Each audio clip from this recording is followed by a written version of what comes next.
এই যে দেখেন ছোট্ট একটা গাছে ভাই অনেকগুলা কাঁঠাল এসেছে। সামনে কিন্তু জ্যৈষ্ঠ মাস। এই কাঁঠালটা রংটা দেখেন কত সুন্দর। একই জাত ভাই, একই পাতা, একই গাছ, একই ফল, তবে তার ধরন তার গঠন অনেক ভিন্নতা রয়েছে। এর আগে যে কাঁঠালটা দেখিয়েছি সেটার রং অন্যরকম, তবে ভাই গাছের যে ফলন দেখে আলহামদুলিল্লাহ বলতে হয়, কারণ আল্লাহ সুবহানাহু তাআলার অশেষ একটা নিয়ামত। এটা আমাদের দেশের জাতীয় ফল কাঁঠাল। এখানে দেখেন কাঠ পেটে দেখেন এখানে ছয়টা আটটা, এখানে 8টি কাঁঠাল রয়েছে। এদিকে একটা আছে, এদিকে আছে, এদিকে আছে, এদিকে আছে, উপরেও রয়েছে।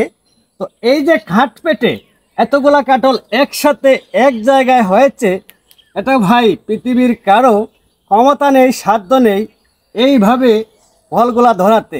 একমাত্র মহান আল্লাহ সুবহানাহু তাআলার অশেষ নিয়ামত আমাদেরকে দান করেছেন। আলহামদুলিল্লাহ।